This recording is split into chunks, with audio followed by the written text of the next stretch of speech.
नमस्ते बच्चों, Mithila commerce academy में आप सभी का स्वागत है। मैं हूं विनीत झा और आज की इस वीडियो में हम लोग जर्नल एंट्रीज बनाना सीखेंगे पूरे डिटेल में, मतलब विस्तार से जर्नल एंट्रीज बनाना सीखेंगे। पिछले कुछ वीडियोस में मैंने आपको बेसिक ऑफ अकाउंटिंग के ऊपर कई सारे यूट्यूब शॉर्ट्स वीडियो मैंने अपलोड किए थे, जिससे आप आइडिया ले सकते हैं कि मतलब बिगिनर में यानी कि शुरुआती में आपको क्या क्या जानना जरूरी होता है। तो आज की जो ये वीडियो है उससे थोड़ा सा आगे है, तो अगर आपने उन वीडियोस को नहीं देखा है, कहने का मतलब वो अगर यूट्यूब शॉर्ट्स को नहीं देखा है तो हो सकता है थोड़ा सा आपको समझने में मुश्किल हो। तो मेरा ये एडवाइस रहेगा कि पहले आप उन वीडियोस को देख लीजिए। करीब 13-14 वीडियोस हैं जिनको आप, अगर 3-3 मिनट का वीडियो है, शॉर्ट है, यूट्यूब शॉर्ट है, तो उनको अगर आप देखेंगे तो आपका जो बेसिक है वो बहुत ज़्यादा स्ट्रांग हो जाएगा। और फिर उसके बाद अगर आप ये लॉन्ग वीडियो देखेंगे जर्नल एंट्रीज के ऊपर तो आपको बहुत अच्छे से समझ में आएगा। तो आइए चले जानते हैं कि जर्नल एंट्रीज हम लोग किस तरीके से बनाते हैं और क्या ऐसा ट्रिक सब रहेगा जो जर्नल एंट्रीज को बनाने में आपके लिए बहुत आसान होगा। जैसे हम लोगों ने ये जाना था पिछले वीडियोस में कि जो अकाउंट्स होते हैं उनको 3 भागों में बांटते हैं। ये ट्रेडिशनल क्लासिफिकेशन यानी कि पुराना गोल्डन रूल ऑफ अकाउंटिंग जिसको कहते हैं वो। तो जिसमें हम लोगों ने जाना था कि पर्सनल अकाउंट होते हैं, रियल अकाउंट होते हैं और नॉमिनल अकाउंट होते हैं। ये क्या होते हैं ये सब डिस्कस कर लिया था हम लोगों ने। और फिर हम लोगों ने ये देखा था कि जैसे पर्सनल अकाउंट है तो पर्सनल अकाउंट का रूल होता है कि डेबिट द रिसीवर, यानी कि जो कोई भी हमसे प्राप्त कर रहा है अगर कोई पर्सनल अकाउंट है तो उसको डेबिट करना है, और क्रेडिट द गिवर, अगर हमने किसी पर्सनल अकाउंट को दिया तो उसको हम लोगों को क्रेडिट करना है। अब इस नियम को थोड़ा सा यहाँ पे डिटेल में समझते हैं। जैसे कि डेटर है, तो डेटर्स किसको कहते हैं? जिनको उधार सामान देते हैं उनको हम लोग डेटर्स कहते हैं। डेटर्स हमारे पर्सनल अकाउंट है, और अगर ये पर्सनल अकाउंट है तो ये जब कभी भी डेबिट द रिसीवर है, जब कभी भी ये लेगा, ठीक है ना, इसको दिया अगर हम लोगों ने कुछ भी दिया तो सीधी सी बात है ये डेबिट हो जाएगा। एंड क्रेडिट द गिवर, अगर इसने हमें क्या किया, पे किया, जैसे हमने इनको दिया और इनसे अगर हमने कुछ लिया, ठीक है, तो इनको फिर हम क्या करेंगे, क्रेडिट करेंगे। सीधी सी बात है। यानी कि उधार अगर हम जब कभी भी इनको बेचेंगे, उधार अगर हम इनको जितनी बारी बेचेंगे तो उतनी बारी ये डेबिट होगा, और जब कभी भी ये पैसा चुकाएगा हमें, पैसा इसने हमें क्या किया, चुकाया, तो ये क्या हो जाएगा, क्रेडिट होगा। ऐसे ही हम लोग और भी आगे चलेंगे, अभी मैं आपको एक बेसिक लेवल पे समझा रहा हूँ। जैसे रियल अकाउंट होते हैं तो रियल अकाउंट में जनरली हमारे क्या होते हैं कि जितनी भी संपत्तियां आती हैं वो सभी रियल अकाउंट में है, ठीक है, फिजिकल एसेट्स या इंटेंजिबल एसेट्स, ठीक। तो ये जब कभी भी आएगा हमारे पास, है ना, डेबिट व्हाट कम्स इन, जब कभी भी संपत्ति आएगा तो उसे हमें डेबिट करना है, जब कभी भी हमारे यहाँ से संपत्ति जाएगा तो उसे हमें क्या करना है, क्रेडिट करना है। और ये तो बहुत आसान सा रूल है कि जब कभी भी कोई भी खर्चे या नुकसान आपको दिखाई दे तो उनको उठाकर सीधे डेबिट कर दीजिए, और जब कभी भी आपको कोई आमदनी या गेन दिखाई दे तो उनको आप क्या कीजिए, क्रेडिट कर दीजिए। बहुत आसान सा रूल है। अब हम लोग यहाँ पे कुछ शॉर्टकट रूल सबको समझते हैं कि शॉर्टकट रूल्स क्या होंगे। तो जैसे आप ध्यान दीजिएगा कि कैश, जैसे कैश आपको जब कभी भी दिखाई दे कहीं पे भी, या आपको बैंक दिखाई दे कहीं पे भी, ठीक है ना, तो इनके साथ यही रूल अप्लाई कीजिएगा। जैसे अगर पेड लिखा होगा तो पेड का मतलब हो गया कि क्रेडिट करना होगा कैश को, और अगर रिसिप्ट लिखा होगा, रिसिप्ट लिखा होगा तो इसका सीधा सा मतलब है कि ये जो है ये डेबिट हो जाएगा, ठीक है ना। तो कैश के साथ ऐसा ही कीजिएगा कि कैश अगर पेड होगा तो उसे क्रेडिट करना होगा, कैश को, इसको क्रेडिट करना होगा, और अगर रिसिप्ट लिखा होगा तो इसको हमें क्या करना होगा, डेबिट करना होगा, ठीक। ये ज्यादातर क्वेश्चनों में आपको मिलेगा, तो यही चीज करना है। अब यहाँ पर एक चीज और भी ध्यान देना है कि जब कभी भी कोई भी डेबिट का आइटम मिलेगा तो उसके नाम के आगे हम डेबिट तो लगाते हैं, लेकिन जब कभी भी हमें कोई क्रेडिट का आइटम मिलेगा तो उसके नाम के आगे हम लोग टू लगाते हैं। ये आप एक ध्यान रखिएगा। अब इसके पीछे भी कारण है, तो उसको अभी नहीं समझते हैं हम लोग, बस ये थोड़ा सा अभी समझते हैं, ठीक है। अब आप कहेंगे कि थोड़ा सा अब आप मुझे जर्नल एंट्रीज बनाना सिखाइए। तो जैसे मैं आपको एक चीज सिखा रहा हूँ यहाँ पे, जैसे रेंट पेड लिखा हुआ है, किसी जन रेंट पेड ₹5,000 लिखा हुआ है, ठीक है। तो अब रेंट पेड ₹5,000 अगर लिखा हुआ है, इसका अगर मुझे जर्नल एंट्रीज बनाना है तो मुझे क्या करना होगा कि पहले इस लाइन में से दो आइटम मुझे निकालने होंगे। अब आप बोलेंगे कौन से आइटम, ये ट्रांजेक्शन्स के आइटम है जो मैंने वीडियोस में बताया हुआ था कि जनरली आपको यही मिलेगा। तो जैसे मुझे यहाँ पर एक चीज दिख रहा है रेंट पेड, तो रेंट पेड एक चीज मुझे दिख रहा है, और जो दूसरा आइटम दिख रहा है उसमें रेंट पेड में हमने क्या पे किया होगा, कैश, तो कैश पे किया होगा। अब यहाँ पर रेंट पेड, रेंट हमारे लिए एक प्रकार से खर्च हो गया, एक्सपेंसेस हो गया, और कैश हमारे लिए एक प्रकार की संपत्ति है, एसेट्स है, यानी कि ये एक रियल अकाउंट है। ठीक है, यहाँ पर ये समझिएगा। ठीक, अब मैंने अभी आपको सिखाया कि जब कभी भी पेड रहेगा, कैश पेड, तो इसको हमें क्या करना है, क्रेडिट करना है। या फिर आप ऐसे भी बोल सकते हैं कैश आया या गया, तो अभी हम लोगों ने रियल अकाउंट का क्या रूल देखा कि क्रेडिट व्हाट गोज आउट, जैसे कि कैश क्या हो गया कि चला गया, है ना। रेंट अगर हम पे करेंगे तो कैश हमारा क्या हो जाएगा, चला जाएगा। तो क्रेडिट व्हाट गोज आउट, तो इसीलिए कैश यहाँ पे क्रेडिट हो गया। और रेंट पेड हमारे लिए खर्चे हैं, ये एक प्रकार से क्या है, ये एक प्रकार से हमारे लिए नॉमिनल अकाउंट है। और नॉमिनल अकाउंट का रूल क्या था कि debit all the expenses and losses. इसका ये मतलब हुआ कि ये जो है ये डेबिट हो जाएगा। अब इसको लिखने का तरीका कैसा रहेगा वो देखिए। तो जैसे हम लोग यहाँ पर लिखेंगे रेंट, और इसके बगल में लगाएंगे A/C अकाउंट। ठीक है, थोड़ा सा दूर जाकर यहाँ पर लिखेंगे डेबिट। और आप कोशिश कीजिएगा कि यहाँ से कुछ लेटर छोड़कर, जैसे 2-3 लेटर छोड़कर, इसके नीचे से आप लिखिएगा 2। और कैश है तो कैश क्रेडिट हुआ है, तो क्रेडिट वाले आइटम के नाम के आगे 2 लगाना होता है। ठीक है, तो 2 यहाँ पर क्या करेंगे, कैश अकाउंट लगाएंगे। और जैसे अमाउंट है 5,000, तो यहाँ पर जैसे हम लोगों ने यहाँ पर डाला 5,000, तो फिर यहाँ भी हम लोग क्या करेंगे, इस अमाउंट के बाद ये जो है ना, ये डेबिट का अमाउंट, उसके बाद फिर 5,000 रुपया यहाँ, इसकी ये वाला जो है ना, यही 5,000 रुपया यहाँ पर लिखेंगे। इस तरीके से जर्नल एंट्री जो है वो बनाया जाता है। अब मैं थोड़ा सा आपको डिटेल में दिखा रहा हूँ कि जर्नल एंट्रीज कैसे बनाएंगे। जैसे तो कुछ आप नियम याद रखिएगा। जैसे कि क्या नियम याद रखिएगा कि आपको, ये नियम आप याद रखिएगा कि जैसे जब कभी भी कोई संपत्ति आपको दिखाई दे, तो संपत्तियों के साथ नियम ये रखिएगा कि ये जब कभी भी बढ़ेगा तो इसको डेबिट करना है, जब कभी भी घटेगा तो क्रेडिट करना है। Expense and expense and loss, यहाँ पे मैं लिख देता हूँ एक्सपेंस एंड लॉस, इसको हमेशा क्या करना है, क्रेडिट डेबिट करना है। और इनकम एंड गेन्स, ये अगर कहीं पे आपको दिखाई दे तो इनको क्रेडिट करना है। और अगर कैपिटल आपको मिले तो कैपिटल एक प्रकार का पर्सनल ही है, तो ये हमारा क्रेडिट ही रहेगा। ठीक है, अब चलिए यहाँ पर आते हैं कि ये जैसे एक लेन देन है, स्टार्टेड बिजनेस विथ कैश, कोई भी एक व्यक्ति है, मान लीजिए ए है, तो ए ने स्टार्ट किया बिजनेस कैश से, तो दो चीजें आपको यहाँ पे ढूंढनी है। तो मुझे एक चीज तो दिख रहा है यहाँ पे कैश, और जो दूसरा चीज यहाँ पे दिख रहा है वो है कैपिटल। ऐसे ही आपको 2 से 3 आइटम इसमें ढूंढना है, तो दो ही चीज दिख रहा है। अब कैश, कैश जो है बिजनेस के अंदर आया है, और कैपिटल भी बिजनेस के अंदर आया। ठीक है, तो कैश आया, एसेट्स है, क्या होगा, डेबिट। और कैपिटल क्रेडिट। कैपिटल क्यों क्रेडिट होगा, क्योंकि कैपिटल एक पर्सनल अकाउंट है यहाँ पर। ठीक है, और बिजनेस के अंदर आ रहा है, तो कैपिटल लायबिलिटीज होती है, लायबिलिटीज को हमेशा क्रेडिट साइड में रखना है। तो लायबिलिटीज के लिए नियम क्या रखनी है कि लायबिलिटीज अगर बढ़ेगा तो क्रेडिट रहेगा, और अगर लायबिलिटीज घटेगा तो डेबिट रहेगा। ठीक, ये नियम आपको क्या करना है, रखना है लायबिलिटीज के साथ। ठीक है, अब यहाँ पर आप देखें कि इसकी जर्नल एंट्रीज कैसे बनाएंगे। तो इसका जर्नल एंट्रीज कैश अकाउंट यहाँ पर डेबिट हो जाएगा, और 2 लिखेंगे, जैसे 2-3 लेटर यहाँ पर छोड़कर 2, कैपिटल अकाउंट यहाँ पर लिखेंगे, 2 कैपिटल अकाउंट। 1 लाख है तो जैसे 1 लाख लिखेंगे, और यहाँ पर भी क्या करेंगे, इसके इस अमाउंट के बाद 1 लाख रुपया लिखेंगे। अभी मैं आपको पूरा फॉर्मेट भी दिखा दूंगा। ठीक है, अभी जैसे ये एक दूसरा लेन देन है कि गुड सोल्ड टू मोहन, तो यहाँ पर ये ध्यान रखना है कि जब कभी भी किसी का नाम दिया रहेगा तो इसका सीधा सा मतलब है कि ये उधार लेन देन है।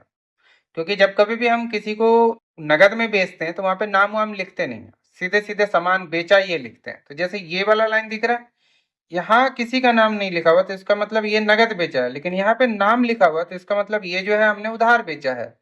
तो जिसको उधार बेचते हैं उसको हम लोग क्या बोलते हैं, डेटर बोलते हैं। ये सब पिछले वीडियो में बताया हुआ आपको। तो मोहन जो है एक प्रकार का डेटर है, और हमने यहाँ पे सामान बेचा है, तो एक दूसरा आइटम भी हमें ढूंढना होगा। उस आइटम का नाम यहाँ पर क्या होगा, सेल्स अकाउंट। ठीक, तो सेल्स हमारे लिए इनकम है, और डेटर हमारे लिए अभी बताया एक प्रकार से क्या है, पर्सनल अकाउंट है। तो डेबिट द रिसीवर, ये हमसे रिसीव कर रहा है सामान, तो इसको डेबिट कर देना है। और इनकम हमेशा क्रेडिट होता है, तो इसीलिए यहाँ पर जो एंट्री बनेगा वो एंट्री कुछ इस प्रकार बनेगा। मोहन हमारा डेटर हो गया, तो मोहन डेटर आप डेबिट में लिखेंगे, और यहाँ पर टू में क्या करेंगे, टू सेल्स अकाउंट यहाँ पर लिखेंगे। ये क्लियर हो गया। अब उसके बाद जैसे गुड्स परचेज, फिर से यहाँ पे नाम लिखा हुआ, तो यहाँ पर जिसको भी हम लोग उधार, जिससे हम लोग उधार खरीदते हैं वो हमारे लिए क्रेडिटर होता है, और क्रेडिटर भी हमारा पर्सनल अकाउंट है, यानी कि ये राम जो है ये क्रेडिटर हो गया। और एक दूसरा आइटम यहाँ पर दिख रहा है गुड्स परचेज, तो यहाँ पर जो है परचेजेस, परचेजेस भी एक आइटम हो गया, और परचेजेस हमारे लिए एक प्रकार से खर्च है। तो जो खर्च है उसको तो हम लोग डेबिट ही करते हैं, तो ऑटोमेटिकली ये क्रेडिट ही होगा। वैसे भी ये पर्सनल अकाउंट है, और पर्सनल अकाउंट में debit the receiver credit the giver, इसने हमें सामान उधार दिया है तो क्रेडिट कर देंगे। तो इसलिए यहाँ पर जो एंट्री बनेगा वो एंट्री कुछ इस प्रकार बनेगा, जैसे परचेजेस अकाउंट ये हो जाएगा डेबिट, और उसके बाद हम लोग यहाँ पर क्या लिखेंगे, टू राम, बस उसके बाद अमाउंट लिखेंगे। अब यहाँ पर आप देखें गुड सोल्ड, लेकिन किसी का नाम नहीं दिया हुआ है, तो इसका मतलब ये हुआ कि एक तो सेल्स हुआ होगा, यहाँ पर सेल्स अकाउंट एक आइटम आया, और जो दूसरा है वो है कैश, कैश यहाँ पर आया व्यापार के अंदर। तो सेल्स हमारे लिए एक प्रकार से इनकम है, अगर ये इनकम है तो ये क्रेडिट होगा, और कैश आया है तो कैश तो आया, debit what comes in debit ही होगा। तो इसीलिए यहाँ पर जो एंट्री बनेगा ऊपर में सबसे पहले डेबिट वाला आइटम लिखना होता है, तो कैश अकाउंट एक तरीके से क्या हो जाएगा, डेबिट हो जाएगा, और टू में यहाँ पर क्या आ जाएगा, सेल्स अकाउंट हो जाएगा। ये क्लियर। अब जैसे गुड्स परचेज है, तो गुड्स परचेज, तो यहाँ पे हमें क्या दिख रहा है कि एक आइटम क्या है, परचेजेस है, ये एक आइटम है, और किसी का नाम तो दिया नहीं हुआ है, तो इसका सीधा सा मतलब है कि हमने क्या किया है, खरीदा है नगद में, तो कैश एक आइटम आ रहा है। अब यहाँ पे जब हम खरीदेंगे तो कैश हमारा गया, हमें पेड करना पड़ेगा ना कैश, तो ये क्रेडिट हो जाएगा। और एक्सपेंस हमारे लिए, ये परचेज हमारे लिए एक्सपेंस है, तो अगर ये एक्सपेंस है तो ये डेबिट हो जाएगा, सिंपल है। तो यहाँ पे आप एंट्री क्या करेंगे, purchases account debit to cash account. अब यहाँ पर आप देखें रेंट पेड है, तो पेड है तो मैंने क्या बोला, यहाँ पर रेंट आप देखें, जैसे कि रेंट है, तो रेंट पेड किया है तो ये हमारे लिए एक प्रकार से एक्सपेंस है, तो डेबिट ही होगा। और पेड कैश हमने पे किया होगा, तो कैश हमारा यहाँ पे गया, इसीलिए ये एसेट था, एसेट्स हमारा कम हो रहा है, तो क्रेडिट ही होगा, एसेट्स कम हुआ। ठीक है यहाँ तक। अब एक खास आइटम यहाँ पर, इसमें कभी कभी आप लोगों को दिक्कत आती है, जैसे कि मोहन पेड 48,000 इन फुल सेटलमेंट, तो इसका ये मतलब मोहन हमें पैसा क्यों देगा, इसको चेक करना है। तो ऊपर में यहाँ पर आप देखेंगे क्या कि क्या लिखा हुआ था कि good sold to mister Mohan, यानी कि हमने मोहन को उधार दिया था 50,000 का, और मोहन हमें क्या कह रहा है कि 48,000 लेकर बात खत्म करो, तो यहाँ पे हमें 2,000 का एक प्रकार से नुकसान हो रहा है। तो यहाँ पर कैश जो है वो आया, कैश आया कितना, 48,000, लेकिन साथ साथ 2,000 का जो नुकसान लगा, वो नुकसान किस वजह से लगा, तो वो नुकसान लगा डिस्काउंट अलाउड की वजह से, कि हम लोगों ने डिस्काउंट दिया। और जो मोहन था, वो मोहन हमारा क्या था, डेटर था, पर्सनल अकाउंट था, debit the receiver and credit the giver, ये हमें दे रहा है वापस, है ना, क्रेडिट द गिवर देने वाला है, तो इसीलिए अभी इसको क्या करेंगे, ये हमारे लिए एक प्रकार से गिवर है, तो यहाँ पर क्रेडिट कर देंगे। और कैश हमारा चूंकि आया है, तो डेबिट व्हाट कम्स इन यहाँ पे डेबिट हो गया, ये हमारे लिए एक प्रकार से लॉस है, तो ये भी जो है ये डेबिट ही होगा। तो हम लोग यहाँ पर जो एंट्री करेंगे वो कुछ इस तरीके से करेंगे कि कैश अकाउंट डेबिट कर देंगे, डिस्काउंट अलाउड दोनों को एक प्रकार से क्या करेंगे, अलाउड डेबिट कर देंगे, और यहाँ पर दो तीन लेटर छोड़कर टू यहाँ पर लिखेंगे मोहन, तो मोहन में यहाँ पर लिखेंगे 50,000,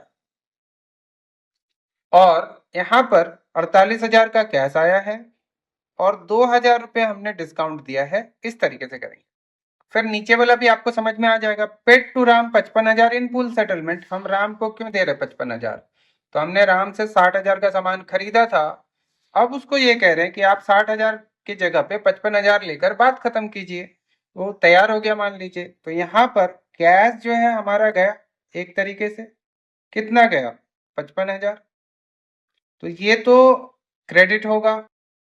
अब यहाँ पर डिस्काउंट हमें मिल रहा है, तो डिस्काउंट रिसिव्ड। तो डिस्काउंट कितना रिसीव हो रहा है? 5,000 रुपया। तो ये एक प्रकार से गेन है आपके लिए। तो ये भी क्या हो जाएगा? क्रेडिट होगा। और जो राम था वो हमारा क्रेडिटर था, और वो हमसे प्राप्त कर रहा है डेबिट द रिसीवर। ये अभी रिसीवर है, तो इसीलिए आप इसको डेबिट कर दीजिए। तो यहां पर जो एंट्री बनेगा, राम डेबिट हो जाएगा। कितना? तो राम डेबिट हो जाएगा 60,000 रुपया डेबिट हो जाएगा। एंड देन हम टू में क्या लिखेंगे? टू मतलब क्रेडिट में to cash account 55,000, to discount receipt 5,000। इस तरीके से जर्नल एंट्रीज बनेगा। अब यहाँ पे फॉर्मेट क्या रहेगा जर्नल एंट्रीज बनाने का? तो देखिए ये फॉर्मेट रहता है जर्नल एंट्रीज बनाने का, ठीक है, ये रहता है। इस फॉर्मेट में आपको बनाना है जर्नल एंट्रीज। ये तो रफ था, अभी जो बताया वो रफ था। तो जैसे यहाँ पर आप लिखेंगे क्या? Journal entries in the books of, जिसके बुक्स में जर्नल एंट्रीज मतलब जिसके खाते में जर्नल एंट्रीज बनाया जाएगा। जैसे मान लीजिए लिखा हुआ है mister A started business with cash, तो यहाँ पर लिखेंगे journal entries in the books of A. Date आप ले लेंगे, कोई सा भी जो भी डेट रहेगा वो ले लेंगे। जैसे कि मान लीजिए एक है, उसके बाद 4 है, और फिर मान लीजिए 26 है, तो ये हमने डेट ले लिया। अब यहाँ पर आप इस लाइन से पहला डेबिट वाला इस लाइन से लिखेंगे। जैसे यहाँ पे लिखेंगे कैश, फिर यहाँ पर लिखेंगे अकाउंट, और फिर एक दो डॉट डालकर डेबिट इस लाइन से लिखेंगे, यहाँ पर डेबिट। जैसे यहाँ पर हम लोगों के क्वेश्चन में 1,00,000 रुपए था, तो 1,00,000 रुपए यहाँ पर लिखेंगे। और फिर इसके नीचे से यहाँ पर जैसे टू लिखेंगे, टू जैसे कैपिटल अकाउंट A/C, और ये 1,00,000 रुपया हम लोग यहाँ पर लिखेंगे। ठीक। अब यहाँ पर हम लोग क्या करते हैं? स्टार्ट करते हैं बीइंग। बीइंग का मतलब होता है क्योंकि, चूंकि, ये बोल सकते हैं। ये जर्नल एंट्रीज क्यों बनाया उसको हम लोगों को थोड़ा सा नैरेट करना है, तो इसको इसीलिए बोलते हैं नरेशन बनाना। तो being started business with cash, जितना शॉर्टकट हो सके, स्टार्टेड बिजनेस विद कैश, ये हम लोगों ने यहाँ पर लिख दिया और फुल स्टॉप डाल के कॉमा लगा दिया। ठीक। तो जर्नल एंट्रीज में कुल एक डेट का कॉलम होता है। पर्टिकुलर्स का मतलब क्या होता है? विवरण होता है, ठीक है ना, ये होता है विवरण। और एक होता है एलएफ। एलएफ का मतलब होता है लेजर फोलियो, है ना, लेजर फोलियो, खाता का फाइल नंबर, खाता संख्या। इसमें अभी आपको कुछ नहीं लिखना है, ये जो लेजर फोलियो वो खाली ही रहेगा। फिर एक डेबिट वाला अमाउंट होगा, क्रेडिट वाला अमाउंट होगा। अब आप ध्यान दीजिएगा कि ये जो लाइन है ये यहां से यहीं तक बंद करना है, यहां से लेकर यहां तक नहीं बंद करना है। कभी कभी देखता हूं मैं बच्चे यहां से डायरेक्ट यहां तक बंद कर देते हैं, उसको नहीं करना है बंद। आपको क्या करना है? केवल यहां से लेकर यहां तक ही इसको क्या करना है? बंद करना है। फिर अगला जर्नल एंट्रीज आपको क्या करना है? बनाना है। तो जैसे हम लोगों का अगला जर्नल एंट्रीज मान लीजिए 4 तारीख को है, ऐसा मैं ले रहा हूं। तो यहाँ पर 4 तारीख को जैसे कि हम लोग बना रहे हैं मोहन। मोहन जो डेटर था हमारा, डेटर है मोहन डेटर, यहाँ पर हम लोग लिखेंगे डेबिट। एंड टू में हम लोग यहाँ पर क्या लिखेंगे? To sales account. और इसको हम लोगों ने सामान बेचा था जैसे 50,000 का, तो यहाँ पे 50,000 और यहाँ पर 50,000। और फिर आपको यहाँ पर क्या करना है? बीइंग से स्टार्ट करना है। और फिर ये जर्नल एंट्रीज क्यों बनाया ये आपको शॉर्टकट में लिख देना है। तो being good sold, good sold on credit to Mohan, ये हम लोगों ने यहाँ पर लिख दिया और फिर इसको बंद कर दिया। क्लियर? तो इस तरीके से बनाना है। और लास्ट में फिर आप क्या कर सकते हैं कि टोटल भी कर सकते हैं जर्नल एंट्रीज का। ये टोटल तो कोई जरूरी नहीं होता, लेकिन बिगनर्स में अभी टोटल इसको जो है वो कर दिया जाता है। तो ये कुछ फॉर्मेट है जर्नल एंट्रीज बनाने का। अभी मैंने आपको एकदम सिंपल सा बताया कि जर्नल एंट्रीज नॉर्मल तरीके से कैसे करके बनता है। अब इसमें कुछ स्पेशल ट्रिक आप याद रखिएगा। जैसे वो ट्रिक्स मैं आपको बता देता हूँ कि जब कभी भी आपको कोई भी एक्सपेंस मिलेगा और कोई भी लॉस मिलेगा, तो इसको तो आपको क्या करना है, डेबिट ही करना है, ये याद रखिएगा। लेकिन अगर आपको कोई एसेट्स मिलेगा तो आप यहाँ पर ये देखिएगा कि वो एसेट्स बिजनेस के अंदर बढ़ रहा है या घट रहा है, ये आप देखिएगा। अगर ये बिजनेस के अंदर बढ़ रहा होगा तो फिर इसको डेबिट में करना है, लेकिन अगर ये घट रहा होगा तो इसको क्रेडिट करना है। ऐसे ही अगर आपको कोई भी इनकम या कोई भी गेन्स अगर आपको दिखे तो आपको क्या करना है, इसको हमेशा क्रेडिट में ही रखना है। ये बढ़ेगा घटेगा नहीं, और अगर ये घटेगा तो घटेगा नहीं, जनरली ये बढ़ता ही रहता है। मतलब इस पे यही रूल आप अप्लाई कीजिएगा। और अगर आपको कोई भी लाइबिलिटीज दिखाई दे तो लाइबिलिटीज के साथ आपको क्या करना है कि नियम ये अपनाना है कि अगर ये बढ़ेगा लाइबिलिटीज और अगर ये घटेगा, बढ़ेगा तो इसको क्रेडिट में रखना है, घटेगा तो इसको डेबिट में रखना है। ठीक है। इसी तरीके से कैपिटल, कैपिटल अगर आपको कहीं भी दिखाई दे तो ये अगर बढ़ेगा तो इसको क्रेडिट करना है और घटेगा तो इसको डेबिट करना है। इतने से आपका काम जो है निकल जाएगा। आपको personal account, real account, nominal account याद नहीं भी रहता है तो आप इन तरीकों से क्या कर सकते हैं, बड़ी आसानी से अकाउंट्स को क्रिएट, मतलब जर्नल एंट्रीज जो है वो बना सकते हैं। आप बोलेंगे क्या, बहुत बार ये सिखाने के बाद बच्चे कहते हैं सर अगर कुछ नहीं होगा तो, जैसे कि कैश कुछ नहीं हो रहा है तो कैश हमेशा डेबिट ही रहेगा। अगर कुछ नहीं हो रहा है तो एसेट्स हमेशा डेबिट ही होता है। अगर कुछ भी नहीं हो रहा है, ना बढ़ रहा है ना घट रहा है, तो लाइबिलिटीज हमेशा क्रेडिट में ही रहता है। लेकिन वो बढ़ता ही रहता है या घटता ही रहता है। आप बोलेंगे कैसे, स्टार्टेड बिजनेस विद कैश, तो इसका मतलब बिजनेस के अंदर कैश आया है, बढ़ रहा है यहाँ पर कैश। ठीक है ना। तो इस तरीके से आपको क्या करना है, देखना है। तो अगर आपको ये नहीं समझ में आया तो थोड़ा सा मैं रिक्वेस्ट करूंगा कि पुराना जो यूट्यूब शॉर्ट्स पहले भी बताया उनको थोड़ा सा आप देखिए। देखने के बाद आपको बहुत आइडिया लगेगा। और मैं जर्नल एंट्रीज के ऊपर और भी ट्रिक्स, जो भारी भारी वाला जर्नल एंट्रीज है उनके ऊपर भी मैं थोड़ा थोड़ा वीडियो और भी बनाता रहूंगा। हो सकता है यूट्यूब शॉर्ट्स बनाऊं या एक लॉन्ग वीडियो आपको बनाकर दिखा दूं, तो वो बनाता रहूंगा जिससे आपका बेसिक ऑफ अकाउंटिंग जो है बहुत आसानी से स्ट्रांग हो जाएगा। तो इस वीडियो को आप एक दो बार देखिए, और बोलचाल में कहीं पे भूल चूक से कुछ मैंने गलत बोल दिया हो तो उसके लिए माफ़ी चाहता हूँ। कभी कभी बोलते समय हो जाता है जल्दीबाजी में, या थोड़ा बोलते समय कुछ मिसिंग वर्ड्स निकल आते हैं, जैसे बोल रहा हूँ 10,000 लेकिन लिख रहा हूँ 50,000, ऐसा कुछ हो सकता है वीडियो में। तो अगर ऐसा होगा तो उसको इग्नोर कर लीजिएगा। ठीक है। तो आज की इस वीडियो में हम लोग इतनी बातें करते हैं, नेक्स्ट वीडियो में फिर हम लोग आगे करेंगे। आज के लिए इतना ही। Thanks for watching this video. Good bye.